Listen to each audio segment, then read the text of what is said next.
እንደምን አድራችኋል ኢትዮጵያውያን የዕለቱን አንኳር ወሬዎች እነሆ ለእናንተ።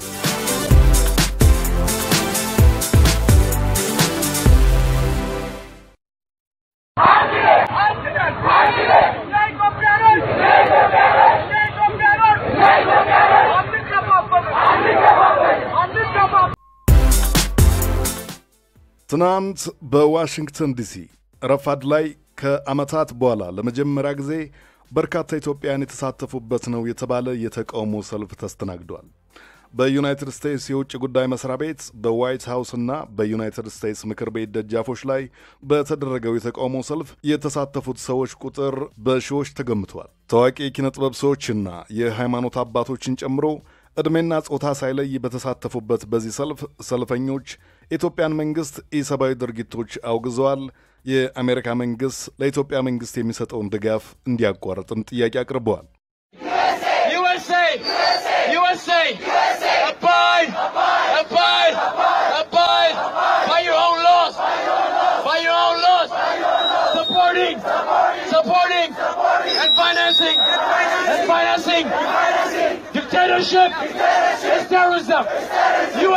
ከምርጫ 97 የተቃውሞ ሰልፎች ወዲህ በአይነቱ ትልቅ እንደሆነ በተነገረለት ሰልፍ ላይ የአንድነትና የትብብር ጥሪዎችም ሲያስተጋቡ ነበር። በኢትዮጵያ መንግስት እርምጃ ሕይወታቸው ላለፉት ወገኖች የሐዘን ወግ ቢደርስ ብለው የእዝን ስነ ስርዓት ጎዳና ድረስ ያመጡ እናቶችም ታይተዋል። የነበረውን ካፊያ ተቋቁሞ ድምፁንና ተቃውሞውን ሲያሰማ የነበረው ተሰላፊ በተወካዮቹ አማካኝነት ባለ 6 ገጽ በአሜሪካ መንግስት የኢትዮጵያ መንግስት ድርጊቶች ለማስቆም ሊደረግ ስለሚገባው ነገሮች የሚያትት ደብዳቤ ለሚመለከተው ክፍል እንዳስገባም ነው የተሰማው። የአሜሪካ የውጭ ጉዳይ መስሪያ ቤት ምላሽ በቅርብ ቀናት ውስጥ ይሰማል ተብሎ ይጠበቃል።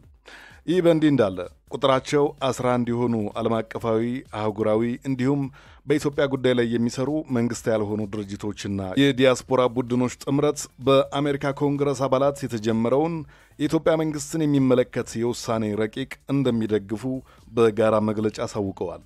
ጥምረቱ ሬዞሉሽን 432 ተብሎ የሚጠራውን የውሳኔ ረቂቅንም ሆነ ዓላማውን እንደሚደግፍ አስታውቋል። የውሳኔው ረቂቅ ኢትዮጵያንን ይጠቅማል፣ የኢትዮጵያ መንግስትም እየዘለቀበት ካለው የሰብአዊ መብት ውጥንቅጥ ወጥቶ መሻገር እንዲችል ያግዘዋል ተብሏል። የሕግ መወሰኛ ምክር ቤት አባላት ረቂቁ በውሳኔ ደረጃ እንዲጸድቅ የሚያደርጉትን ጥረት እንደሚያበረታቱና የሕግ መወሰኛ ምክር ቤት አባላት ድጋፋቸውን እንዲሰጡም ጥሪ አቅርበዋል። ድርጅቶቹ ሬዞሉሽን 432 ክሪስ ስሚዝ፣ ኬዝ ኤልሰን እና ማይክ ኮፍማን በተባሉ የህዝብ ተወካዮች አማካኝነት የኢትዮጵያ መንግስትን የሰብአዊ መብት ጥሰቶች አድማስ በማሳየት ሊደረጉ ስለሚገቡ እርምጃዎችና የእርዳታ ማዕቀቦች የሚዘረዝር ሰነድ መሆኑ ይታወሳል። ይህንን ረቂቅ ውሳኔ እንደሚደግፍ ያስታወቀው ጥምረት ውስጥ ያሉ ድርጅቶችን በከፊል ብንጠቅስ Africa Faith and Justice Network, Amnesty International USA, Association of Concerned African Scholars, Freedom House, Freedom Now, Human Rights Watch እና ኦሮሞ አድቮኬሲ አሊያንስ ይገኙበታል።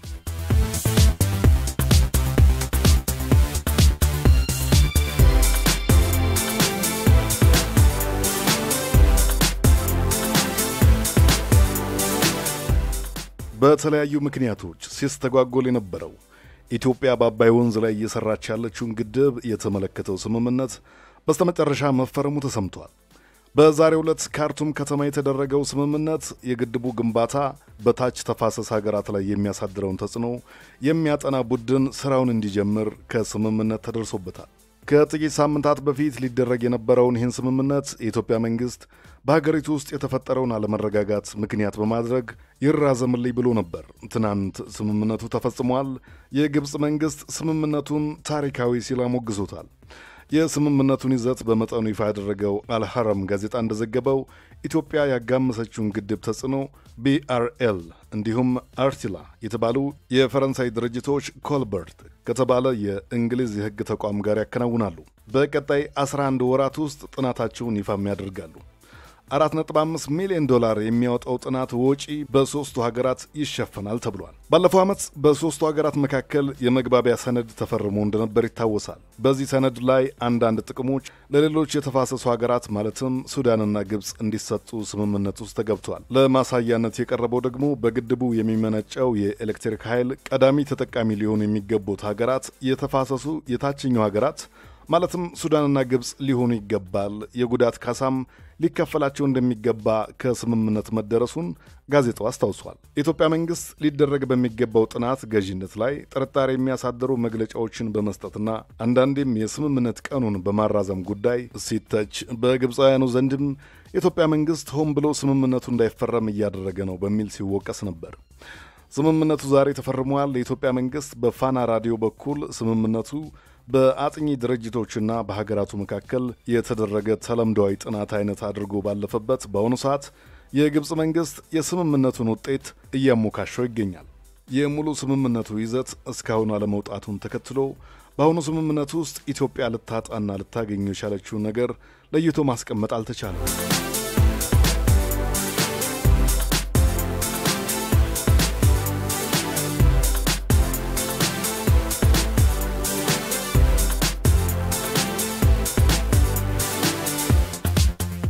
ወደ ኪነ ጥበባዊ ዜና እንሻገር። ደግሞ ኢትዮጵያዊ ፎቶግራፈር ግርማ በርታ የጌቲ ኢሜጅ ኢንስታግራም ግራንት ሽልማት አሸናፊ መሆኑ ትናንት ሰምቷል።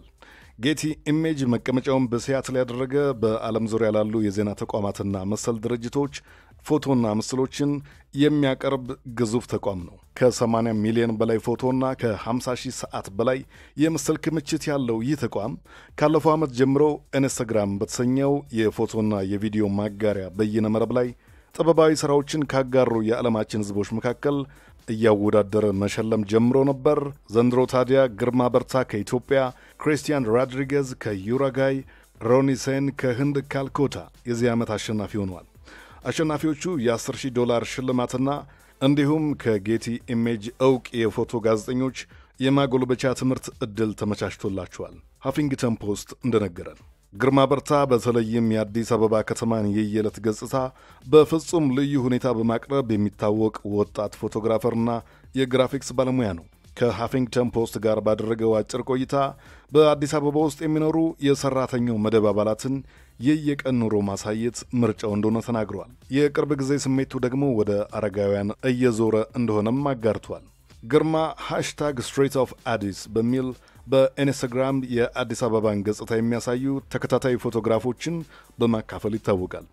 ለሁሉም ሰው ያለኝ ምክር ፎቶግራፍ ማንሳት የየዕለት የሕይወታቸው ክፍል እንዲሆን እፈልጋለሁ የሚል ነው።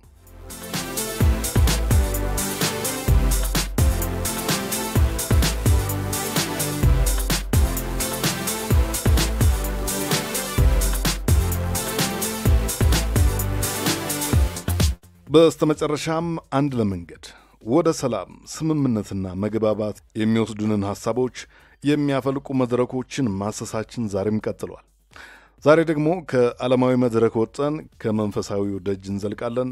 በዚያ መምህር ምረታብ አሰፋ የተባሉ የኦርቶዶክስ ክርስትና እምነት ሰባኪ እናገኛለን። ስለ አንድነት የተናገሩትን ተምሳሌታዊ ታሪክ እየጋበዝኳችሁ እለያችኋለሁ። ነገ ያገናኘን የተቀደሰ ቀን ይሁንላችሁ። ከፍቷል። አሁን የመጨረሻው መጨረሻ ላይ ነን። እርስ በርስ መለያየት ትተን አንድ እንሁን። እግዚአብሔር አንድ ያድርገን። በዘር በቋንቋ በጎሳ መለያየትን እግዚአብሔር ያርቅልን። እኛ ስንት ነን? አንድ ነን። እግዚአብሔር አንድ ያርገን። በክፉ ከመታየት ይጠብቀን። እገሌ የኛው ሰው ነው፣ እሱ የገሌ ነው ከመባባል ይጠብቀን። አንድ ይሄ ይታያችኋል። ምንድነው የሚባለው? ንገሩኛ የምታዩ አረባካችሁ እጅ ነው። እርግጠኛ ናችሁ? ይሄ ምን ይባላል? አውራጣት። ወፍራም ነው ቀጭን? እኔ በማርያም አለ ከሁላችሁ ወፍራም ስለሆንኩ አለቃ ልሆንና ልግዛችሁ አለ። እሺ አሉና ዝም አሉ። ቀጥሎ ያለው ምንድነው? ሌባ በተስካይ ምን ይሰራል? አመልካች ጣት ክፉ ደጉን ማሳይኔ። ስለዚህ የሁላችሁ አለቃ እኔ ልሁን። ይሄ ይጠቅማል፣ ይሄ አይጠቅምም ምን እኔ ነኝ አለ። ታው አለ። ቀጥሎ ያለው ማን ነው? ማልታ። ትንሽ ነው ረጅም ነው አጭር? ከሁሉም ይበልጣል? ከሁሉም ስለምበልጥ እንደ ሳጥናኤል ወደ ቀኝ ወደ ግራ ወደ ፊት ወደ ኋላ አይቶ እኔ ነኝ የፈጠርኳችሁ እንዳለ የእናንተ አለቃ እኔ ነኝ አለ። ቀጣዩ ምንድነች? ቀለበጣት። የዓለም ሰው በሙሉ ይወደኛልና ወርቅ እያመጣ ይገብርልኛል። ስለዚህ አለቃ ልሁን አለች። እውነት ነው። ቀለበጣት እዚህ ከልብ ጋር ስለምትገናኝ በቤተ ክርስቲያኑ ቀለበት እዚህ ላይ ነው የሚደረገው። ስለዚህ ዓለም ይወደኛል። ሰው ከወደደኝ ምን አገባችሁ? ቀጣይ ማነች? ማርያም ጣት ትንሿ ጣት የኔ ቢጤ ቁመት የለ ሰውነት የለ አሁን እንኳን ወፈር ብያለሁ ምንም የላትም እንደው ዝም ብሎ ጀርባዋን ብቻ ምላስ አርጎታል ዝም አለች እኔ ምንም የለኝም እናንተ እንደፈለጋችሁ አራቱ ተዋት እሷን ምንም ማታመጣም ብለው ፍትፍል ይጎርሱ ህብረት ፈጥረው ጎንበሳል አራት ጣት ፍትፍት አስተካክሎ ያነሳል ተፈረፈረና ካፍ ሳይደርስ ቀረ ከዛ ምን አለች ተው አንድኑን ይሄ መለያየት ጥሩ አይደለም አለቻች ትምጣ ተብሎ ኮሚቴው ወሰነና አንድ ላይ ፍትፍት አነሱና ጎረሱ ያምራሉ ያምሩ አቤት እግዚአብሔር ያሳም